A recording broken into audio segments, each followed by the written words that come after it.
Good morning, all of you. Good morning, sir. Good morning, sir. Kushi, just send a Good reminder on morning, your sir. group. Yes, sir.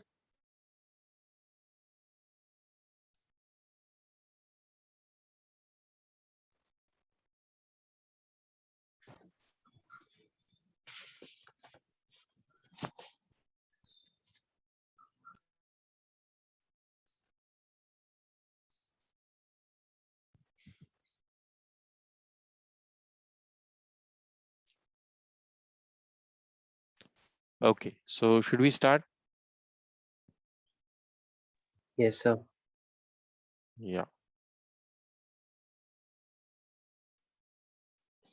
चलो, कल हमारा Bragg's equation तक हो गया था, right? If you remember. Yes, sir. X-ray diffraction वगैरह कर रहे थे last part of yesterday. So let us continue quickly with what we were doing. I hope you have watched the videos which Tanjula sent on this thing group. Did you watch the videos? देखिए Yes, क्या? sir. देखोगे तो समझ में आएगा. ठीक है, थोड़ा सीक्वेंस में नहीं है, but you will understand what does that mean.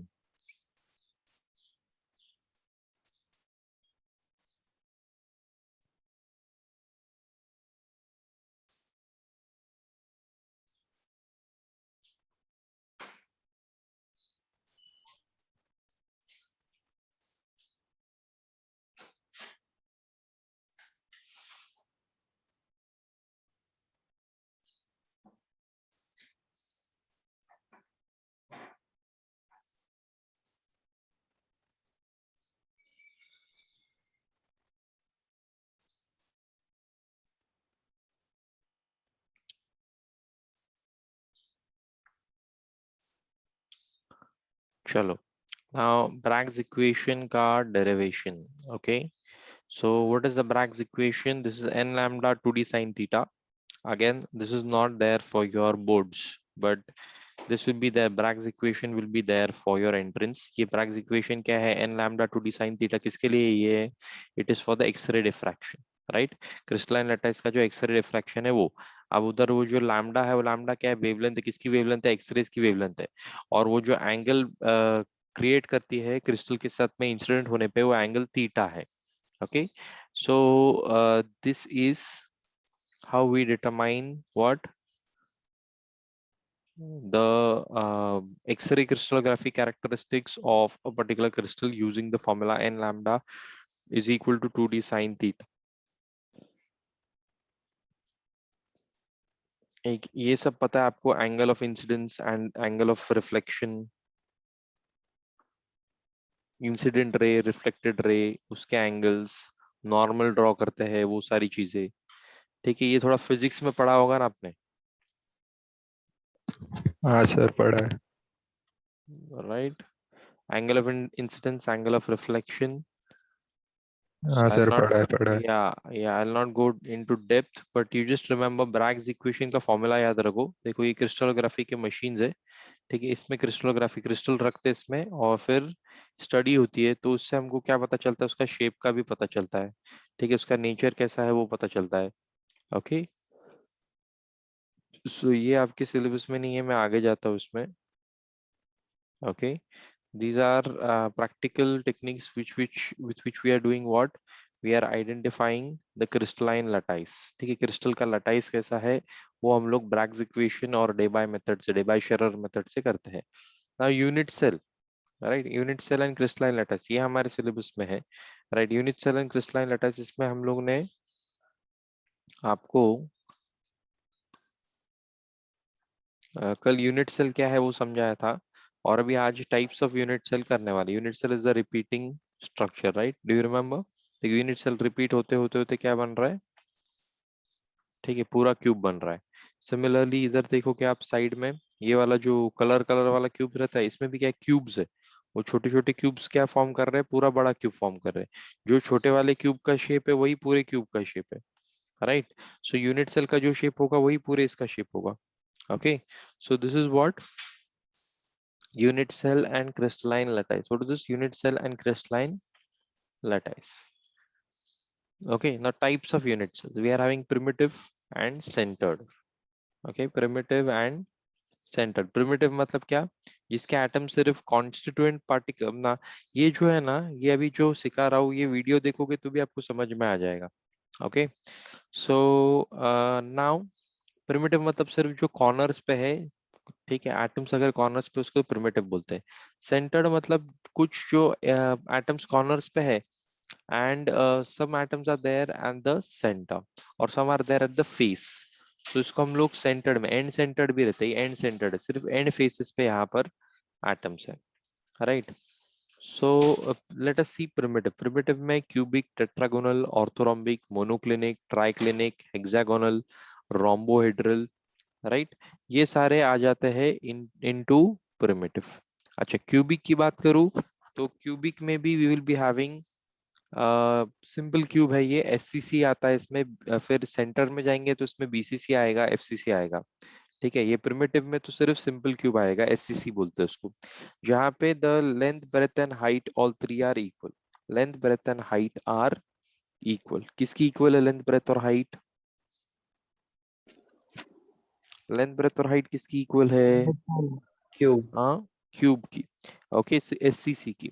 Okay, तो ये लेंथ, ब्रेथ और हाइट इक्वल है. और एंगल जो है उनका, जो एंगल फॉर्म करते हैं alpha, beta, gamma.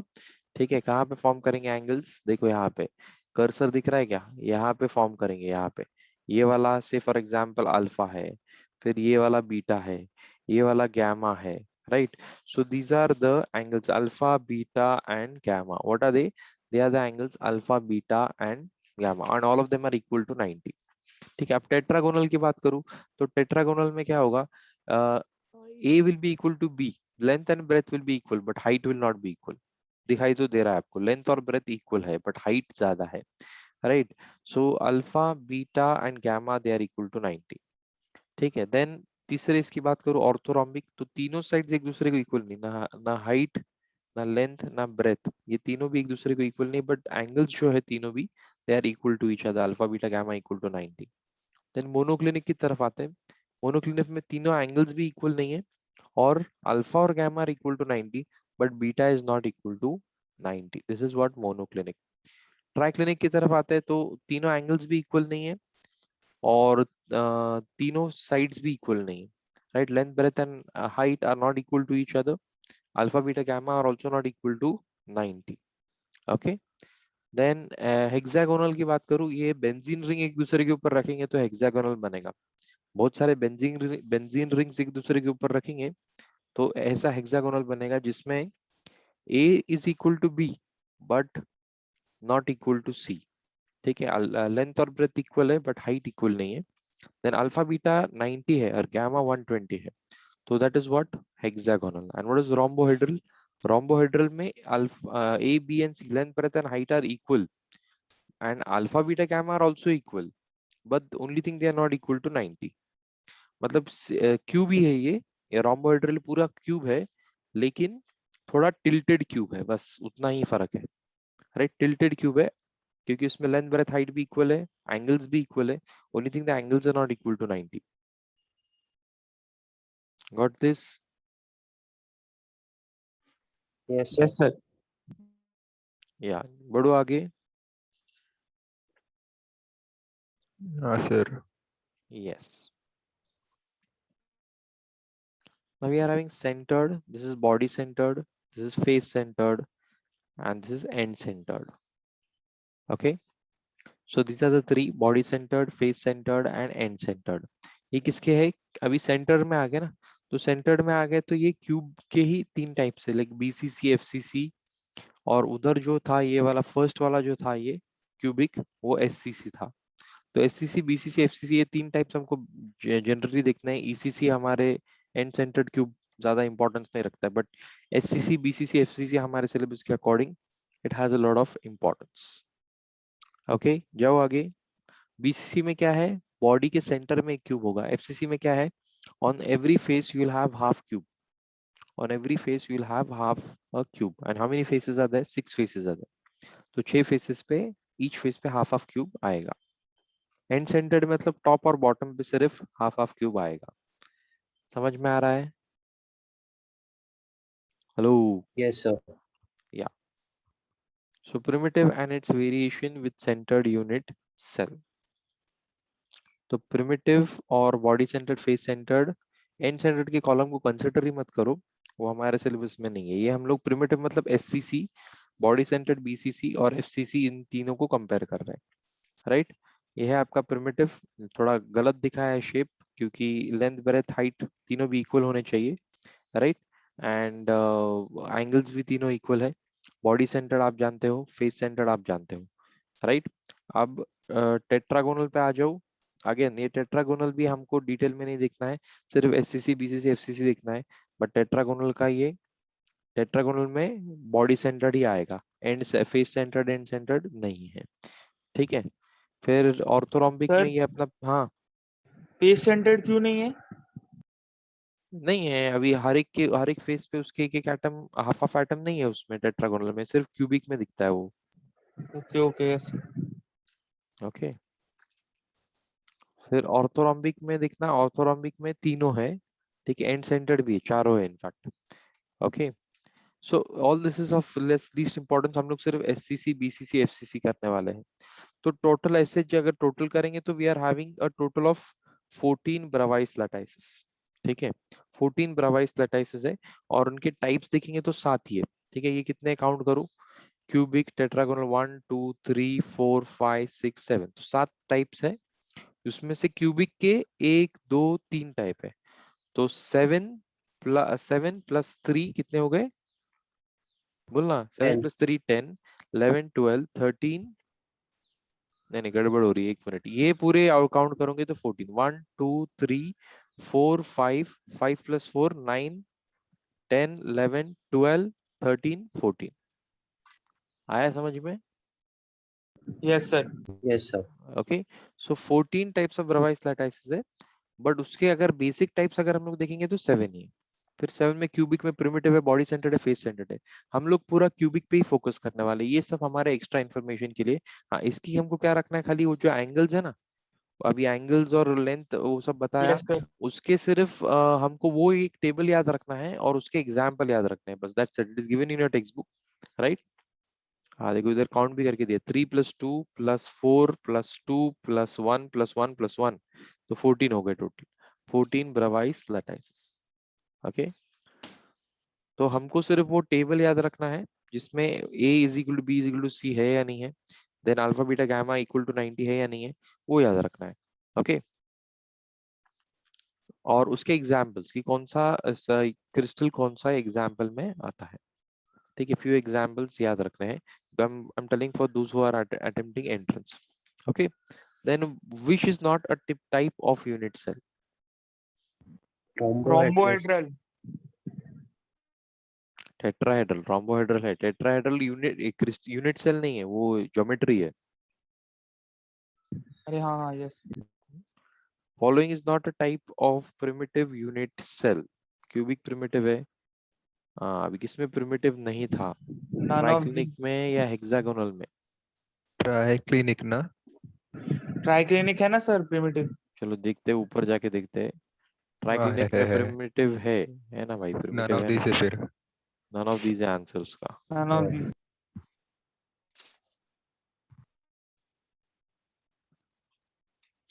None of these है, बराबर.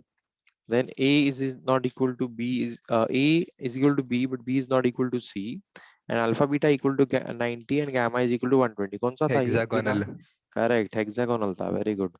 विप्लव is paying attention. Good, I'm happy.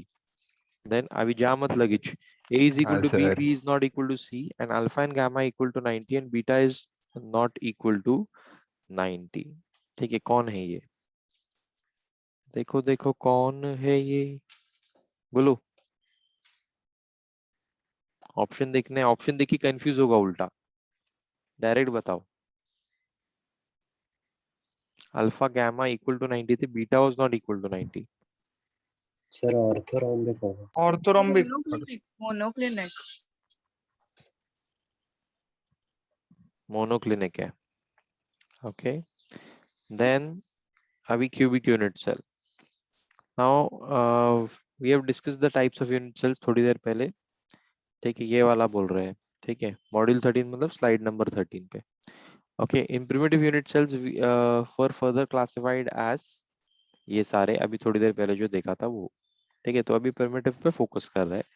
तो cubic unit cells are of 3 types, जैसे कि हम लोग ने बोला प्रिमिटिव यानी कि एससीसी, फिर बीसीसी, एफसीसी, थोड़ी देर पहले दिखाया हुआ स्लाइड स्क्रीनशॉट लेके याद दिला रहे तुमको। ओके, देन उसमें से एससीसी के ऊपर फोकस कर रहे हैं। अब लटाइस पॉइंट्स कितने हैं उसके ऊपर काउंट करो, 1 2 3 4 5 6 7 8, राइट, 8 लटाइस पॉइंट्स है। नंबर ऑफ एटम्स कितने हैं टोटल? 2 2 किधर से आया है, कुछ भी One, बोलेगा sir. यार, लाहौल विलाकुत। ठीक है, so number of atoms per unit cell part of particle at corner, मतलब इसमें टोटल कंट्रीब्यूट पार्टिसिपेटिंग एटम्स कितने हैं? 8। लटाइस पॉइंट्स कितने हैं? 8। अच्छा लटाइस पॉइंट्स तो 8 है, 1 लेकिन 1 वो होगा सर। कितना कंट्रीब्यूट कर रहे हैं? 1/8 इंटू 8, राइट। 1/8 इंटू 8, आप सबको पता है कि 1/8 इंटू 8 क्या है। अगर नहीं पता तो वो वीडियो देखो, वीडियो में बहुत क्लासिकली एक एग्जाम्पल आपको दिया है, एकदम क्लासिक एग्जाम्पल दिया है। एग्जाम्पल इन द सेंस वो वीडियो ही ऐसा बनाया है कि उसमें दिखाया है पूरा कि 1/8 of the atom how it is splitting into 8, right, 1/8 how it is splitting into 8 वो दिखाया है। ठीक है, वो एक्चुअली तंजुल ने एक ही ग्रुप पे डाला था ना, वो दूसरे ग्रुप पे नहीं है। मैं शायद ट्रांसफर कर देता, एक सेकेंड मैं फॉरवर्ड कर देता हूँ दूसरे ग्रुप्स पे भी। कल ही डाला था ना तंजुल ने कॉन्सेप्ट्स, दूसरे ग्रुप पे फॉरवर्ड नहीं किया शायद।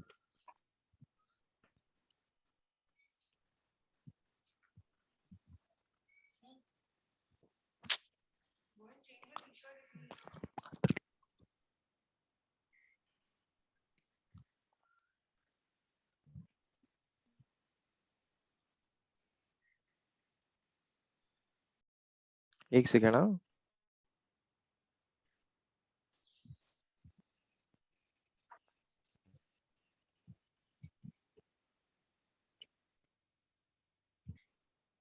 आ गया क्या देखो बाकी लोगों को भी, उसमें से एक वीडियो इसमें देखते हैं हम लोग। यस सर आ गया। हाँ सर आया। जी,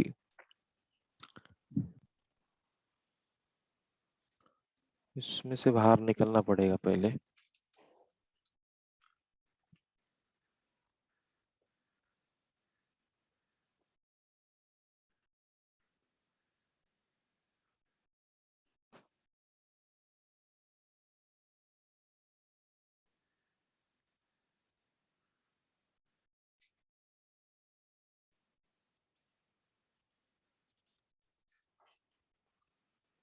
इधर व्हाट्सएप,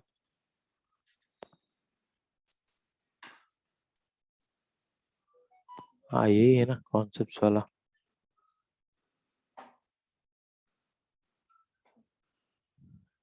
ये कौन सा खुल गया है इधर, एक सेकेंड।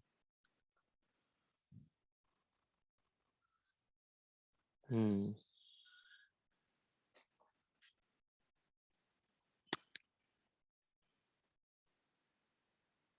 हाँ ये वाला, देखते कौन सा वाला था वो।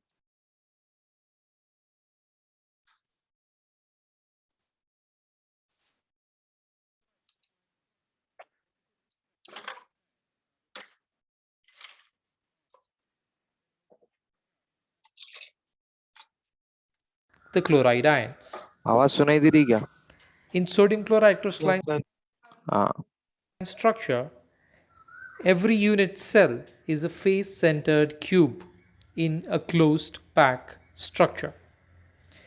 These chloride ions in the face-centered cube occupy the corner positions देखो and the face-centered positions,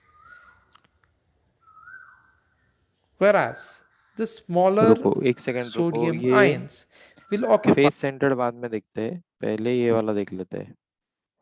कहाँ पे बॉडी सेंटर्ड अपना structure of some ionic compounds. For example, sodium chloride. ये नहीं, Calculations involving unit cell dimensions. We can determine the edge length of a unit cell by X-ray diffraction. ये नहीं, Hi friends, हाँ today ये we're वाला। going to see types of unit cells. Based on the position of constituent particles in a unit cells are broadly classified into primitive unit cell and centered unit cell. Primitive unit cell are those in which the constituent particles are present only on the corner positions, and hence it is called as primitive unit cell and denoted by the letter P. In case of centered unit cells, apart from the particles being present at the corner position, they are also present at some other positions within the crystal. This is known as centered unit cell. Centered unit cells are further classified into body-centered unit cell, face-centered unit cell, and end-centered unit cell. Let us first see body-centered unit cell. As you can see that an atom, ion or molecule is present exactly in the center of the body apart from the molecules which are present at the corner positions. This type of body-centered unit cell is denoted by the letter I.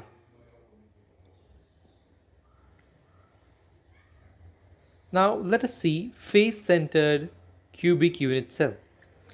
In this face-centered cubic unit cell, the constituent particles are present not only at the corners but also at the center of each face. Face-centered unit cells are denoted by the letter F.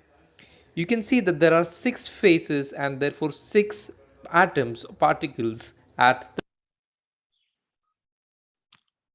Hi Sonakya, hello. friends, today we are going to see types of unit cells.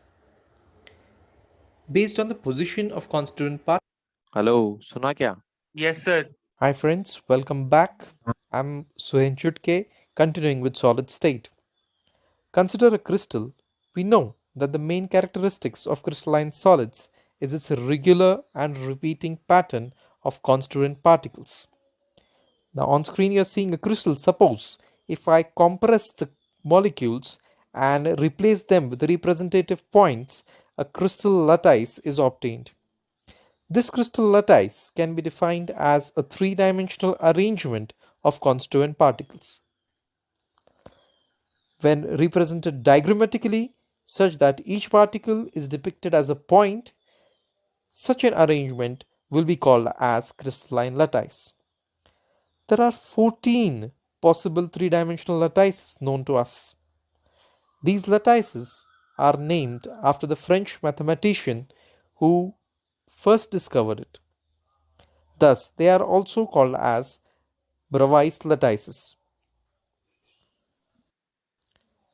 These Bravais lattices are classified on the basis of unit cell. Every point on this crystalline lattice is called as lattice point or lattice site. These lattice points can be either an atom or a molecule or maybe an ion. These unit cells are having specific features, such as you must have seen a graph paper on which the smallest square is representing a unit cell, and the shape of the smallest cell is the shape of the entire graph paper. Similarly, the shape of the smallest unit cell is the shape of the entire cube. The highlighted cube in this screen is the unit cell, and this unit cell will repeat itself to form the entire crystalline lattice. Now, this study of the unit cell will help us to study the entire cube. Similarly, this unit cell will have different characters such as length, breadth and height, which are represented as A, B and C. They are along the X, Y and Z axis. The A, B and C may or may not be equal to each other. Between B and C there is an angle which may or may not be mutually perpendicular to each other. There are total 6 characters, as I told you: the length, breadth and height ABC, and the angles alpha.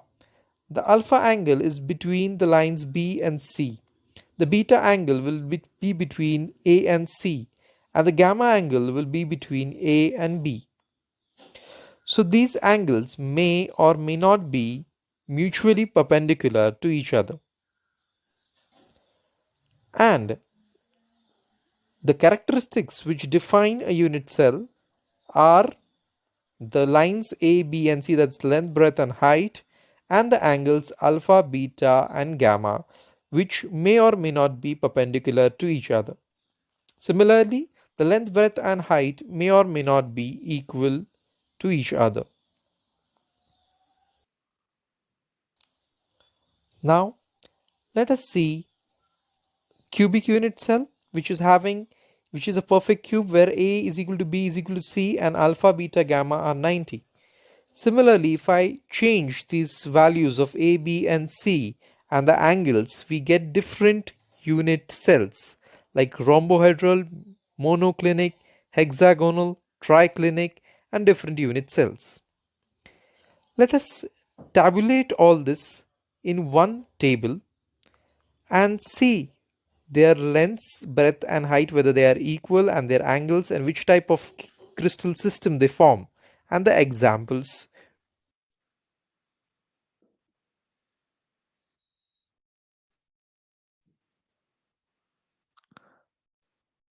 देखा ये? Hello, yes sir. वो किधर गया रे? वो जो split करके दिखाया था, किधर गया वो? इतने ही वीडियो है क्या तंजुल? Structure of a cube in a closed pack structure. These chloride sodium ions.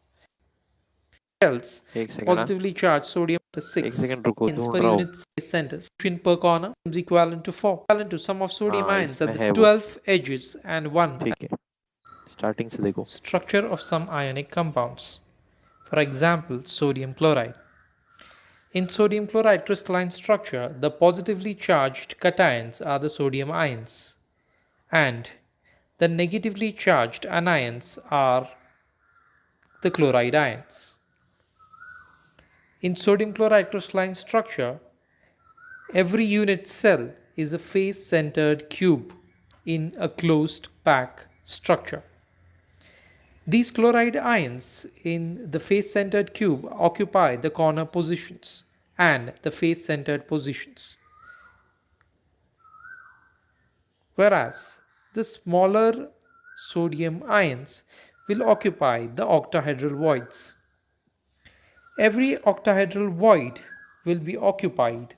अभी हम लोग आगे देखने वाले हैं कि जहाँ पर जो मतलब ऑक्टाहेड्रल टेट्राहेड्रल वर्ड्स देखने वाला है, तो आयनिक सॉलिड में हमेशा ऐसा होता है कि कटायन छोटा रहता है, अनायन बड़ा रहता है. कल भी बताया आपको मैंने, कटायन छोटा अनायन बड़ा. तो ये जो कटायन इतना छोटा रहता है कि वो वॉइड्स के अंदर में फिट हो जाता है.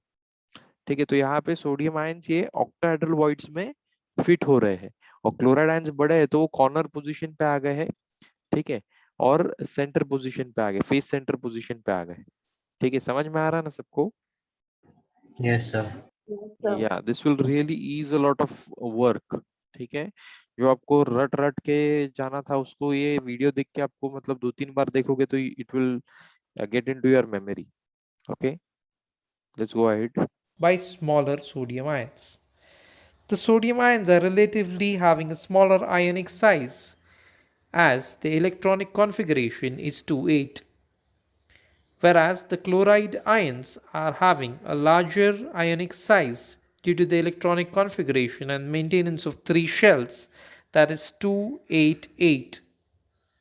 When we extend this cell, we can see that every chloride ion is surrounded by 6 positively charged sodium ions, and every sodium ion is surrounded by 6 chloride ions. Hence, the coordination number is 6. Now let us calculate the total number of ions per unit cell. The total number of chloride ions per unit cell is equal to the sum of chloride ions at corners and face centers. Let us break this up to see the exact number of chloride ions.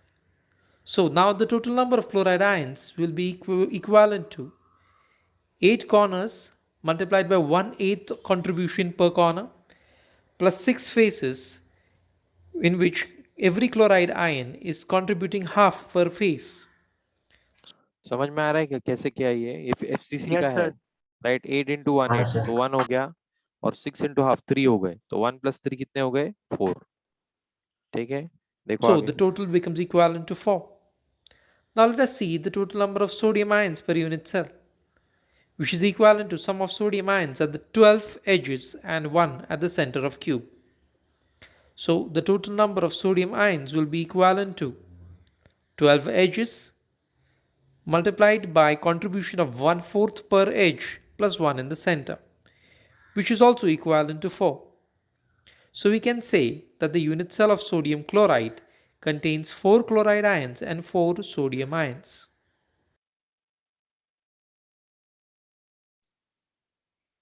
Sir हाँ 12 edges into 1/4 per edge कैसे?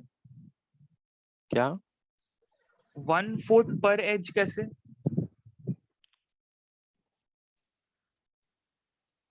ये किसका चल रहा है number of sodium ions ना हाँ sir. तो total number of sodium total number of chloride ions कितने हैं क्लोराइड आयंस सर 8 वो वाला आ गया कॉर्नर्स पे सर. है रुकना 8 कॉर्नर्स पे है 1/8 पर कॉर्नर पे है और ये फेस पे है यस सर. राइट तो ये एफसीसी के क्लोराइड आयंस जो है वो मेजर लटाइस पॉइंट पे है और फेस पे है लेकिन सोडियम आयंस कहाँ पे है सोडियम आयंस जहाँ पे ऑक्टाहेड्रल वॉइड फॉर्म हो रहा है वहां पर है हाँ ठीक है और एक ऑक्टाहेड्रल वॉइड जो फॉर्म हो रहा है वो कितने इससे फॉर्म हो रहा है 12 एजेस से एक ऑक्टाहेड्रल वॉइड फॉर्म हो रहा है ठीक है यस और सर. उसमें एक सोडियम एटम कितना डिस्ट्रीब्यूट हो रहा है 1/4 पर एच पे डिस्ट्रीब्यूट हो रहा है ठीक है और एक सेंटर में है तो ऐसा करके 4 atoms of sodium are there तो ये जो एजेस का जो पार्ट है वो हम लोग ने हमारे सिलेबस में नहीं है वो एजेस का हमारे यहाँ पे यस सिर्फ कॉर्नर्स है और 1/8 पर कॉर्नर है प्लस 6 फेसेस प्लस हाफ पर फेस है ठीक है yes sir.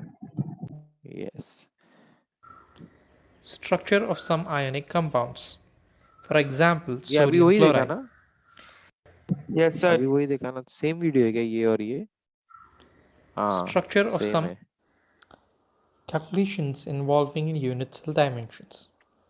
We can determine the edge length of a unit cell by X-ray diffraction method. We can also calculate the number of atoms per unit cell from the knowledge of the type of lattice it is. By using these values, we can calculate the density of the solid. Let us see how. Let A be the edge length of the unit cell, Z be the number of atoms per unit cell, and M be the mass of an atom. Volume of the cubic unit cell is equal to A cube. Mass of the unit cell is equal to number of atoms per unit cell into mass of an atom. Mass of the unit cell is equal to Z into small m, that's mass of an atom, where Z is the number of particles per unit cell. Mass of each atom is equivalent to the molar mass divided by Avogadro's number. Density of the unit material is equal to the density of the unit cell because density is an intensive property and not an extensive property, hence does not depend on the quantity. So mass of the unit cell is equal to divided by the volume of the unit cell is the density of the unit cell as well as the density of that element, which is also equivalent to Z into m divided by a cube. Because volume is length into breadth into height, that's why volume of the unit cell is a cube. Now substitute m where m is equal to molar mass upon Avogadro's number. Therefore density of unit cell is equal to Z into m divided by Avogadro's number into volume of the unit cell. A is expressed in centimeter, m is expressed in grams mole, and density in gram per centimeter cube. The density of the substance is same as the density of the unit cell.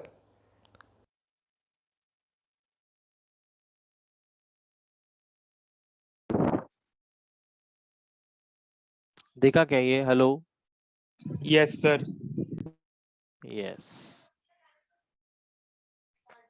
फिर तंजुल सारे video भेज दे क्या? हाँ sir, इतने ही थे। खुशी,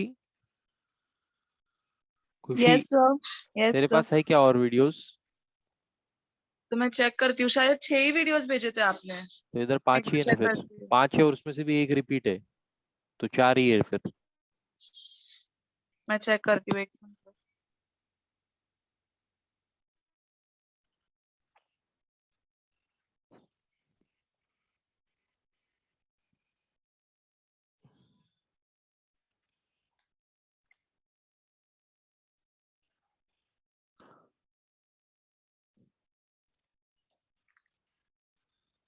देखा? Yes, sir. हाँ सर, मैंने आपको पर्सनल पे भेजे हैं बाकी के वीडियोस। आ गया। हाँ sir.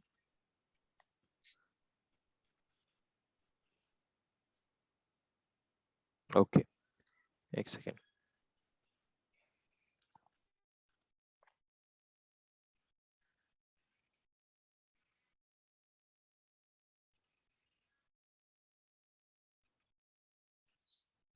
Structure of some ionic compound हो गया ये Hi friends, I am भी हो गया ना? Suhen. Will be divided into ये two वाला चाहिए था, halves. It ये will be वाला, shared by correct. 2 unit cells. Half. मजा आ गया अभी। यस, Hi देखो। friends, I am Suhen Chutke explaining calculations of number of particles in a unit cell. As we have seen before, a crystal lattice is made up of very large number of unit cells. And each unit cell is touching a number of other unit cells. Every lattice point, which is atom, molecular, ion, is occupied by one constituent particle. And this constituent particle at the lattice point may be shared by a number of unit cells. Therefore, a fraction of the constituent particle is available to a particular unit cell. Let us see how this works. Please observe the corner atom, which is shared by 8 unit cells over here. 4 unit cells at the bottom and 4 unit cells at the top. ये दिखाने का था, समझ में आया क्या 1/8 कैसे हो रहा है? Yes, sir. फिर से देखने का क्या ये पार्ट? पहले कितना था? वो एक एटम था Particular सेंटर में, unit cell. राइट? एक एटम था, वो 8 यूनिट सेल्स उसको शेयर कर रहे थे। तो 8 यूनिट सेल शेयर करेंगे तो एक यूनिट सेल को कितना मिलेगा? 1/8 मिलेगा, इस तरीके से। Let us see how this works. Please observe the corner atom, which is shared by 8 unit cells over here. 4 unit cells at the bottom and 4 unit cells at the top. Therefore, each corner atom contributes only 1/8 atom to a particular unit cell. Talking about the face-centered atom, the face-centered देखो, atom. Face centred में half क्यों लेते हैं हम लोग?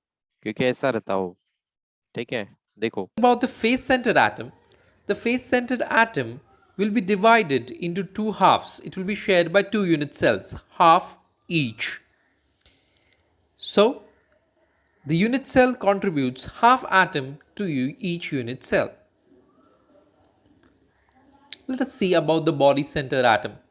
The body-centered atom is present entirely inside one unit cell and therefore it need not be shared, and it contributes fully to a unit cell.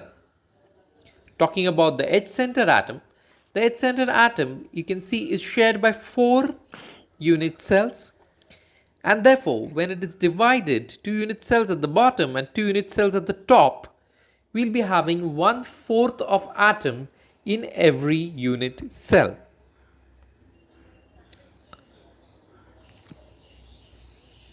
Now, let us see the calculations of number of atoms per unit cells in primitive cubic unit cell. In a primitive cubic unit cell, we are having 8 atoms at the corners in a cube, and there is 1 atom at each corner of the cube. Since each corner atom is बस वो इसका समझ में आया क्या? देखो, as का 1/4 क्यों है? Yes, sir. आ गया अभी sir. थोड़ी देर पहले देखा ना? हाँ sir. shared equally by 8 unit cells. Hence, each corner atom contributes 1/8 atom to each unit cell. If I combine these 1/8 atoms, that means I multiply 1/8 by 8, that is equivalent to 1 atom. Therefore, अभी a पूरा समझ में primitive आया रहेगा तुमको कि 1/8 into 8 1 कैसे होता Yes. क्लासिकल देखो cubic unit cell will have 1 atom in total. It is 1/8 multiplied by 8, so 1 atom in total. Now let us see the calculation for body-centered cubic unit cell. For a body-centered cubic unit cell, as we discussed earlier, 1 atom is at the center and there are 8 atoms each at corner positions and 1 atom is body center. As each atom at the corner position contributes 1/8 to the unit cell, it becomes 1/8 into 8, that is 1 atom which is present at the corners altogether and 1 atom in the center. Therefore, 1 plus 1, 2 atoms.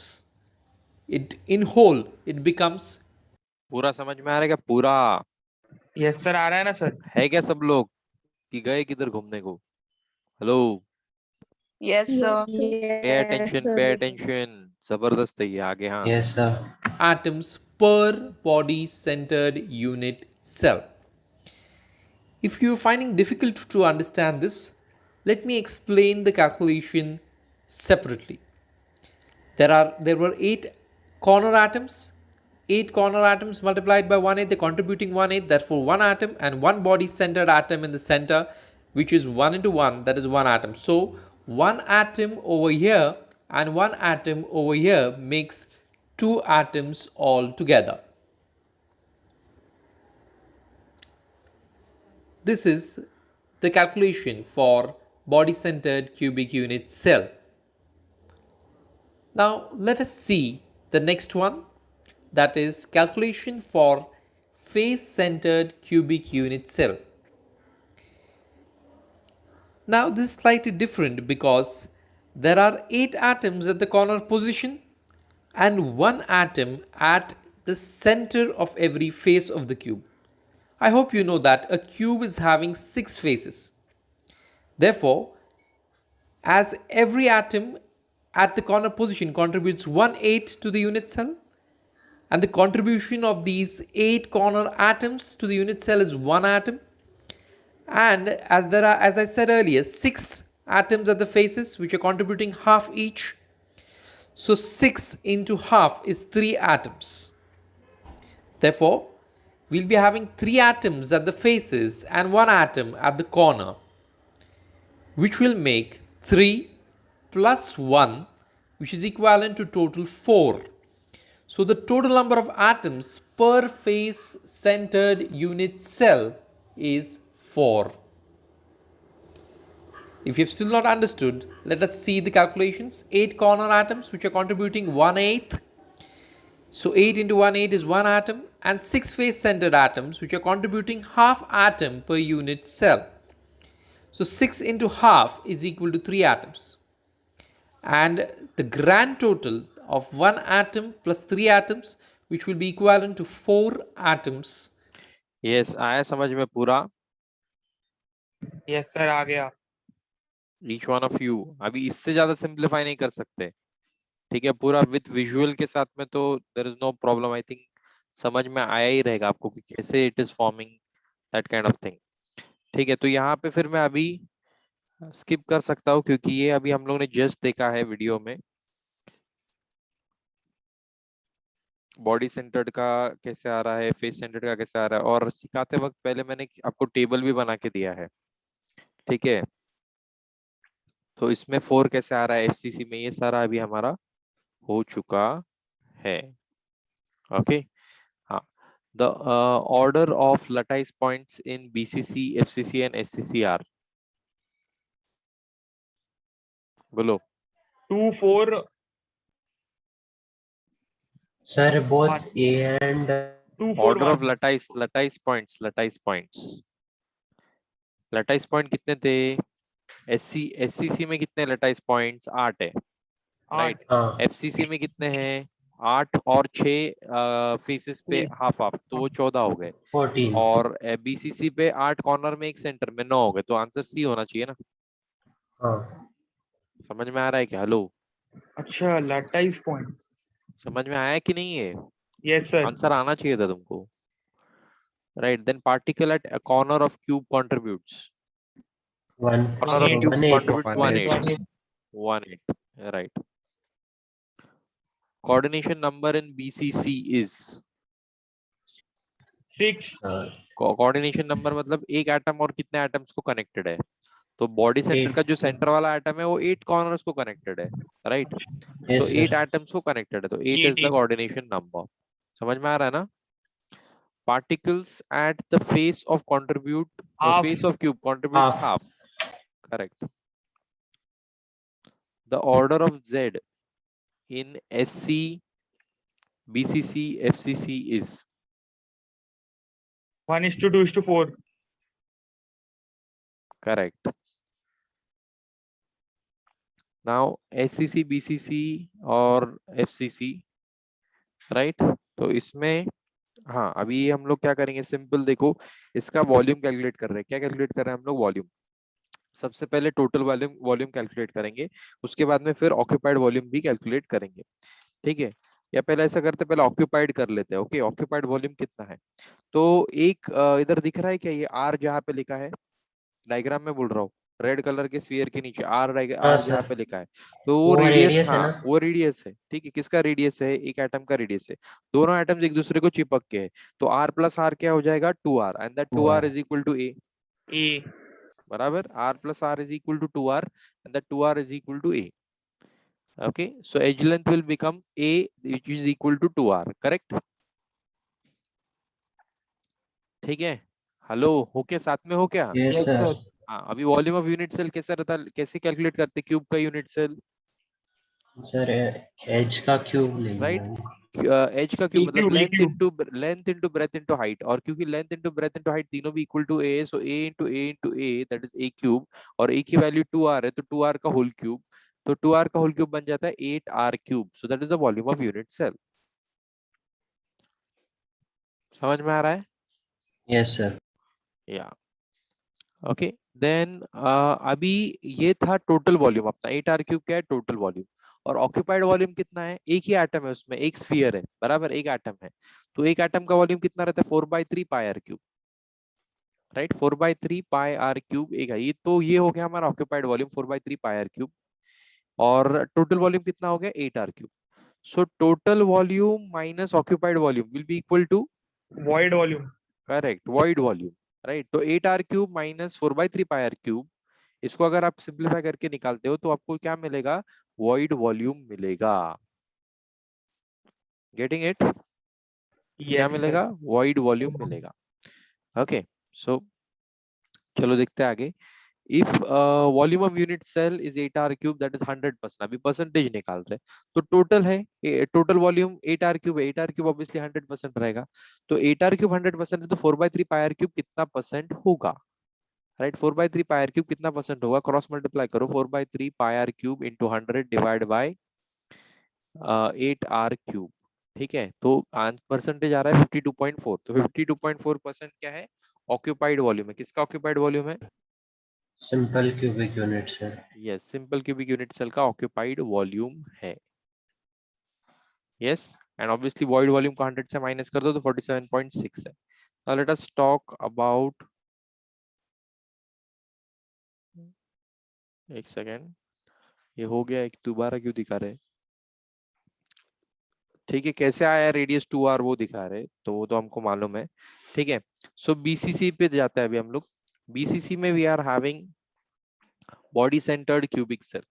Okay, BCC में we are having body centred cubic cell. अब body centred cubic cell, इसका occupied volume निकालना बहुत आसान है। कितने atoms है? 2, तो 2 एटम्स, इसके लिए 2 into 4/3 pi r cube, 2 into 4/3 pi r cube is 8/3 pi r cube, बराबर। सो 8/3 पाई आर क्यूब इसका क्या होगा? ऑक्यूपाइड वॉल्यूम होगा। लेकिन टोटल वॉल्यूम ढूंढना अभी it's a task, right.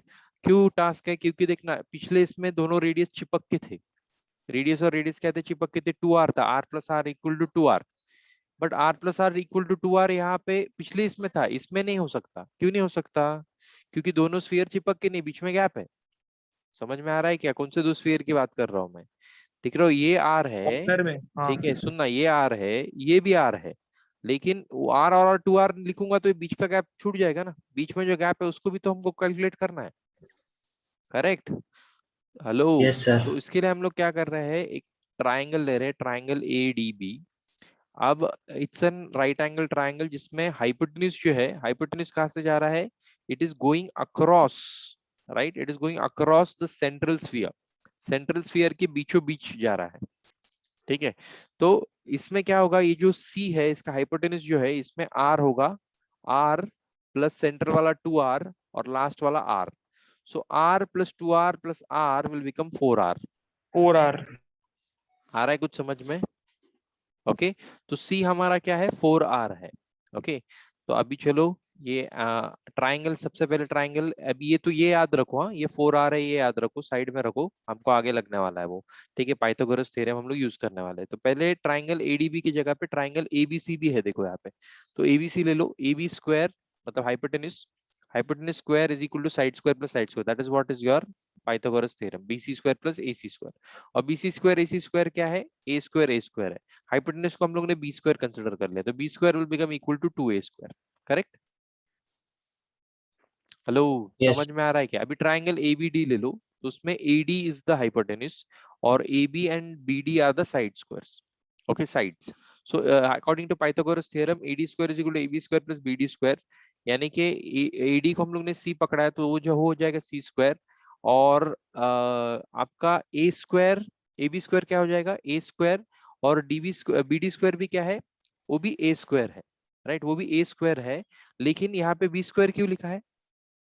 Sir कोई अलग लेबलिंग देने के लिए।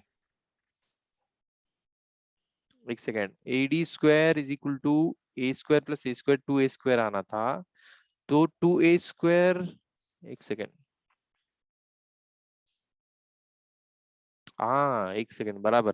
तो ये यहाँ पे क्या किया इन्होंने कि आपका जो AB है, राइट, AB को B कंसिडर किया है ना, देखना उधर, AB को B कंसिडर किया, दैट इज B स्क्वायर, और जो BD है वो A स्क्वायर है, राइट। इसको उल्टा लिखना चाहिए था, B square plus A square लिखना चाहिए था, ये C स्क्वायर वाले को, ये वाले को, ये वाले को, इधर इधर दिखा रहा हूँ मैं, ठीक है। इसको उल्टा लिखना चाहिए था, B square plus A square, क्योंकि B ये है ना, AB इज B, AB क्या है, दिख रहा है क्या इधर हाँ सर। कर्सर? AB क्या है, B, ये B स्क्वायर है, और ये BD स्क्वायर जो है, BD स्क्वायर क्या है, साइड है, तो ये साइड क्या हो जाएगा, A स्क्वायर, ओके।